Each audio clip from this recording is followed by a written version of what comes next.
This episode of Nexus is brought to you by CINEX Smart Investment Summit, La Amiga Audio Gaming Solutions.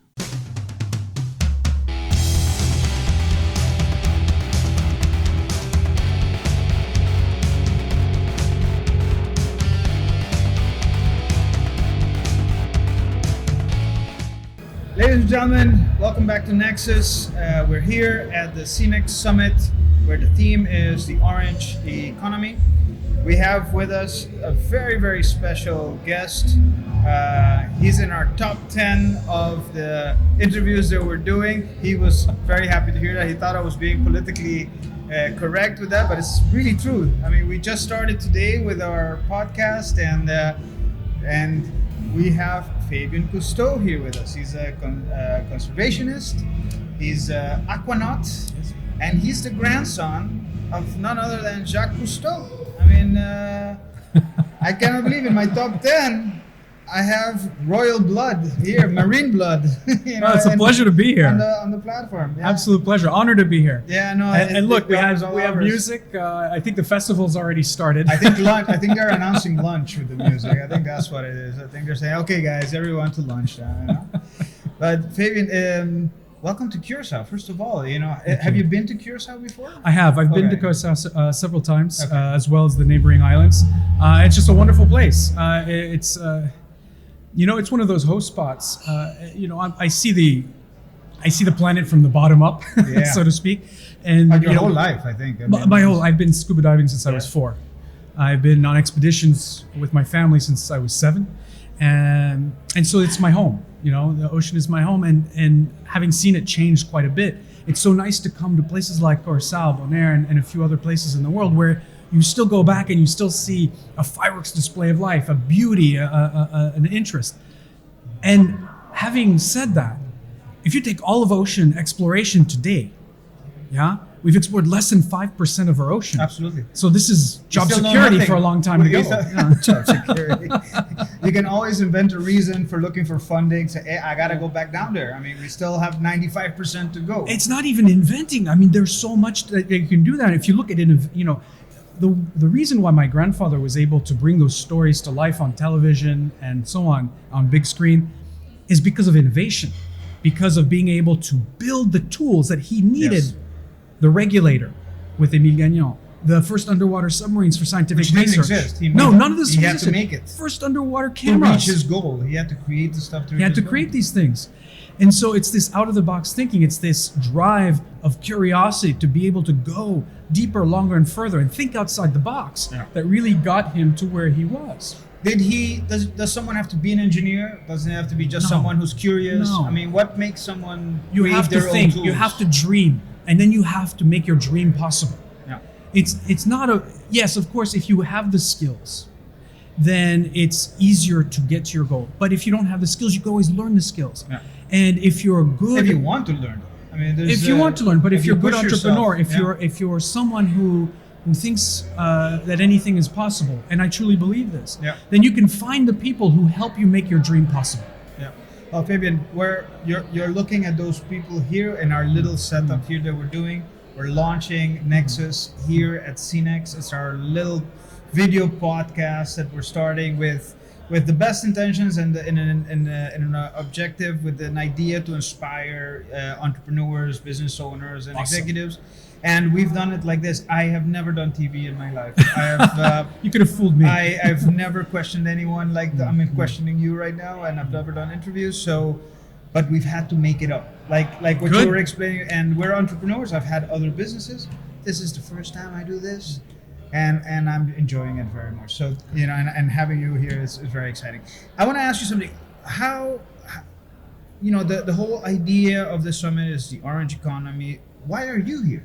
How's your link with the orange economy? Where do you see this thing? Why did they say, okay, we're looking for speakers? Of course, Fabien. We need to bring Fabien here. What's the link there? Well, this morning I spoke on the orange economy being an integral element of all economy. Because at the end of the day, we're right now in a pivotal moment in human history where creativity and innovation breed a sense of of economic wealth in the sense that it permeates throughout the rainbow of economies, yeah? Blue economy, green economy, digital economy, whatever you want. In order to be able to go to the next step in any one of those economies, you have to be creative. You have to think outside the box. Otherwise, it's status quo and things fester, they stagnate. People lose their jobs, industries crumble. Look at nature, yeah? The 3 lessons of nature: evolve, diversifies, and adapt. Yeah, adapt. And those things are essential in creative thinking in order to be able to find that next iPhone, build that next iPhone, whatever it is, to be able to cure the cancer. Cure the cancer. Yeah. And so this morning I spoke on the next fin step in ocean exploration. And part of those things are building things like underwater habitats or a research station underwater.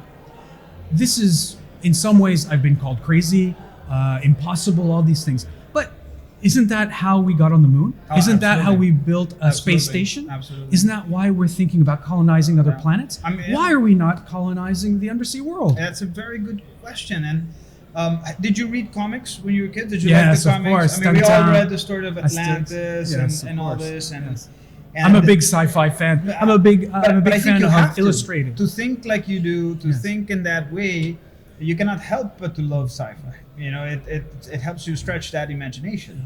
The word impossible does not exist. It doesn't exist. You should strike it from the dictionary. Absolutely. Because the only way, when we grow up from kids, and when we're kids, we have these dreams, these crazy ideas, especially when you're looking at it from an adult perspective.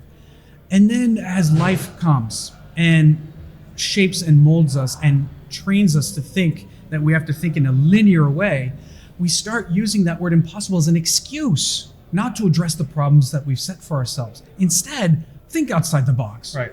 Anything is possible if you put your mind to it and you bring those creative elements together to find those solutions. So tell me your process, your thinking process. How do you go about from saying, let's live underwater, let's have cities built, let's man be underwater, not only explore, but actually create habitat to find... this is not a new thing, my new zip code now is www, I don't know, water, I don't know, what would be the zip code for that, if you're living underwater? That's a question you should think about. Right? I had great mentors. Yeah. I had people who were pioneers. Yeah. My grandparents, my parents, the crew of Calypso and Alcyon. Right. That was my education, right? I went to school, but I always looked out the window dreaming of the next expedition. Right. Because here in my own family, I had inspiration. I had people who built the first underwater habitats. Did they build that curiosity also? Absolutely. Besides telling you what they were thinking, but that I must have touched absolutely. something. I saw firsthand the kind of innovation and creativity to solve a problem. And this is at a time when digital mediums such as these things didn't exist. That's right. You had once you were out on expedition, you had to figure it out for yourself. You mentioned before the things that your grandfather invented to be able to go to the levels that he's been going underwater. But I remember being a kid watching the shows, watching the TV programs, the documentary. That's how I knew Jacques Cousteau, and when he would be traveling Sunday nights 8 p.m. And we saw him here. We saw him here. We didn't have cable back then. We didn't have television here in Curaçao. We actually saw it on the Venezuelan television station, and it was translated to Spanish. So that's how we got to see it. But what I'm trying to say to you now, I think about this innovation. How did they film all this back then? That's a very good question. That's an innovation in itself. My grandfather got introduced to the undersea world through two of his best friends, Capitaine Taillez and Frédéric Dumas. And they piqued his curiosity. He was always a filmmaker, but he piqued his curiosity, and none of the tools to go explore the oceans was available. Didn't exist. So he found other people with expertise, an engineer by the name of Émile Gagnon, and together they created the regulator, something that scuba divers use every day to this day. Back in 1943 was the invention, Wow. And they had to invent that tool so that they could go underwater and stay underwater for extended periods of time and get rid of that frustration of limits of time. The first underwater camera housings they had to build right in those times with film camera. And so imagine a 13-minute spool of film right? So you and put under it that pressure. and underwater. So how do you tackle this problem? Yeah. This challenge. It's not a problem, it's a challenge. And so they found and they built a cylinder with basic controls to be able to go and film underwater now that they had scuba. Right. Yeah. And then how do we go longer, deeper, and farther? Well, if you want to stay down longer, you have to build a house underwater. You know, we call them research stations, but that's what they were. Houses underwater, so that we could test the bounds of human physiology, human psychology, and the limitations or the boundaries of engineering to see how far and long we could stay down. You know, I'm hearing you and I can't help to think, you know, there's so many elements that go doing in what your grandfather did and what you're trying to do now with this idea of going and creating residue underwater. Yes. There's just so many little petite elements. Yes. That if that can be you know, a large catastrophe. It's people's lives sometimes. Yes, on the very line. risky. It's, you know, let's be honest. You know, Very risky. It's very risky. It's not our natural habitat. The human. It's an alien environment. It's a hostile environment. Yeah. Arguably, in some cases, even more hostile than space. How do you approach safety? How do you go up? Yeah, because you have to experiment. You have to innovate. You have to take some risks, which comes by nature with, you know, by the fact that you're trying to innovate and break the mold, and somehow there's a level of risk. How do you still stay safe? How do you make sure you save lives? So scuba diving as a recreational activity is safe. Yeah, there's very few risks if you follow the basic rules, and that's been developed over decades, and that's why you have dive tables and dive instructors that come with you and all this. For us, we're flipping this upside down, right? Because we become aquanauts. An aquanaut is very much like an astronaut underwater. Right. Because as a scuba diver, you avoid decompression obligations, typically, as a recreational scuba diver. As an aquanaut, you maximize your decompression obligations, which means that you exchange the access to the surface to the unlimited time at the bottom. So the bottom really becomes your natural. It becomes your neighborhood. Organic way your of home, living, your neighborhood. Your neighborhood. Because going up, you have to go up. It's like what we're doing now, upside down. It's like when we go Yes. down, we have to decompress when we come up. Yes. But now if you live down there, As land you dwellers, imagine humans giving birth down there? That would be an interesting medical experiment. In that environment, Yes. can you imagine that? I would say that there's probably some very interesting studies to be done from that. I don't know. I'm not a medical professional. I don't know what would happen. I'm sure there are experts out there that would be able to argue one way or another if this is a smart idea. But the idea of becoming mermen and merwomen, of becoming Aquarians, if you will, is certainly something really, really interesting. Yeah. But if you think about it, we've explored less than 5% of our ocean world to date. It's a treasure. It's not only a fireworks display of life underwater. Yeah, it's this amazing alien environment, but it's also a natural resource bank account. And the more we explore the undersea world, the more we come back with chemical compositions that can combat cancer and malaria and all sorts of other afflictions that we're affected by. Not only can we look at those aspects, but biomechanics, engineering, and so on and so forth. And you can bring back this knowledge to benefit industries on land and our species that can give us solutions, not only create more jobs, not only make life more pleasant, to give back to our future generations what we've taken for granted, but also evolve in a way that is more akin to living with the planet rather than on the planet. Right. Meaning that we now live in symbiotic relationship with our life support system. Do you see the role of technology? Because obviously, what I hear you saying is there will be a human evolution towards, the possibility to be able to live underwater somehow. There could be, whether we evolve, we adapt, to be able to do that. Technology, with the fact of technology, we can speed that evolution up. We can grow. It's a very interesting prospect. If you look at science, the evidence points to us having evolved from ocean and back onto land. Yeah. There's some cartoons the whole evolution process. And there are some cartoons that point to the fact that we might go back into the ocean because we polluted land. Now, I don't want to be sarcastic about these things, but I have great hope for man, for human beings, their creativity. When their backs are up against the wall, they come up with solutions that hopefully tackle a lot of the problems that we see today. Yeah. Because at the end of the day, it's up to us. We're the only species that has foresight, that has the ability to look at what is happening and to address it in a way that is beneficial not only to ourselves, but to everything that we depend on. Right. Do we have the wisdom to make those choices?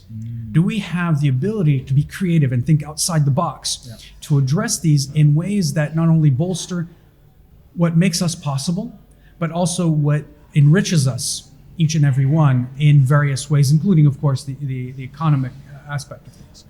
I am a hopeful person. I'm a hopeful realist. Yeah. And I do believe in human beings, but we need to be proactive. We need to be able to break the mold that we have been encased in to think outside that box. Do you think we're still stuck in the status quo globally? That we're still comfortable? I think by and still large, get the sense of urgency to do certain things? I think we've been trained to be with zombies. the environment, for example, I think we've been trained to be zombies. I think we've been trained to be passive.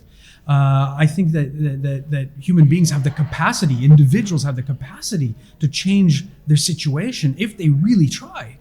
But we've been placated or complacent in this, because the status quo is so much more theoretically comfortable until all of a sudden we realize the status quo doesn't work. Right.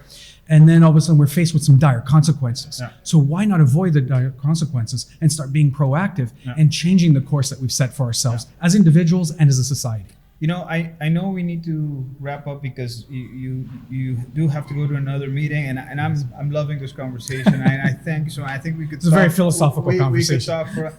I do want to touch one thing with you, because you are from the Cousteau family. You grew up with people who were already thinking differently. They were, we all know them. From your grandfather or your parents. You're following in that legacy. You're thinking. You're making sure you keep pushing those boundaries on thinking differently. My question is, not everyone is born in a family like that. Of course. Not everyone is born with the capacity to think differently and being taught from a very young age to think differently. But that's the key right there. Exactly, and that's where I'm heading with my question. And for that being, I want to give you the mic to answer that question, and also share with the audience and share with everyone who's going to be hearing us wherever in the world, because this is going to go online, your message, for how do you educate thinking differently? How do you, from an institutional point of view, from a family point of view, from how do you do that? What's your recommendation? How do you push this forward for us to really start thinking differently? It's very simple. We've lost our way in the sense that the very fundamental aspect is that you don't have to be blessed with a background such as mine to understand that education is a key factor. You need people who inspire you in your family, in your community, people who bolster you, who encourage you and your neighbors and all that to be proactive, right? To make change happen. You can't wait for somebody else to make change happen.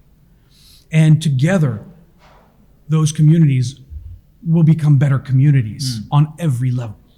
It goes to something very fundamental that my grandfather said when I was growing up, which is people protect what they love what they understand, and they understand what they are taught. So with that core aspect of fundamental knowledge, and this doesn't have to be expertise, just fundamental knowledge of realizing that we live in a closed loop system, whether it's an island nation or whether it's the globe. This is a closed loop system. By addressing the fact that we have treated our life support system, this closed loop system, this little blue ball in space, as a life support system, we can address using it as an endless resource and a garbage can, and start living with the planet rather than on the planet, which is a big difference, a fundamental key difference.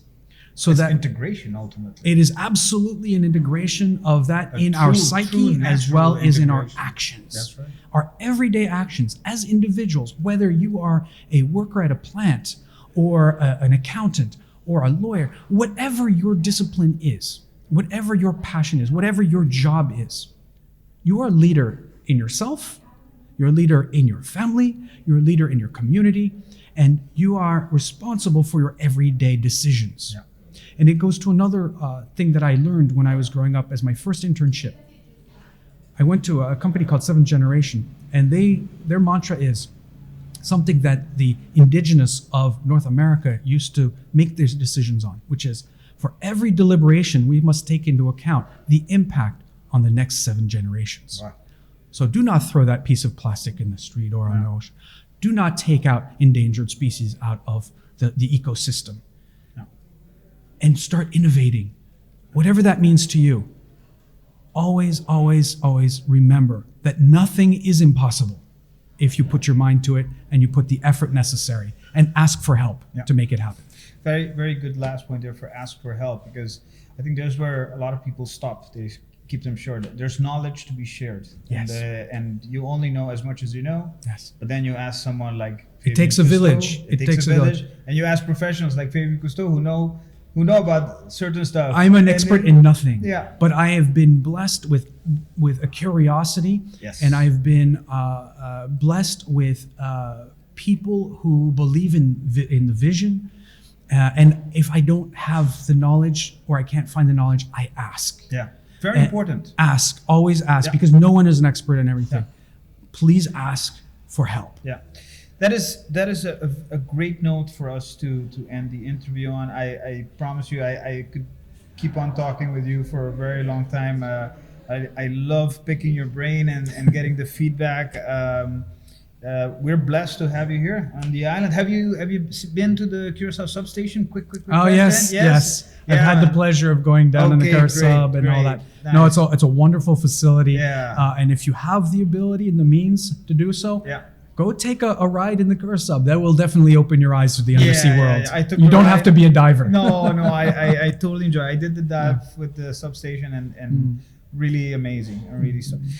Fabien, thank you so much. Wonderful Absolute to have pleasure. you here. Thank you. Hope to see you again in Curaçao very, very soon. Curaçao is a blessed place. Thank It looks you. like angel wings. Yeah, it does, doesn't it? You know. So and with this, I will leave you with one quick story. Yesterday, I got a chance to go filming with my crew underwater, and in between dive intervals, we were looking and we saw something that looked like a jellyfish. Well, it was a plastic bag. Oh.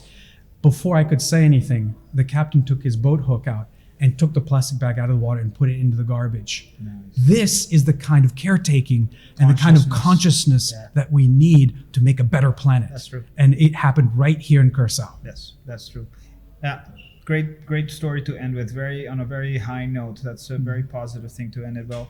Well, thank you very, very much, Fabien. Thank you, audience. Well, if you enjoyed this interview, this presentation, and you would like to see more stories, and great thinkers and speakers and people who are making things happen, follow us on Nexus Caribbean on Facebook. Follow us on YouTube. Subscribe to our channel on YouTube, Nexus Caribbean.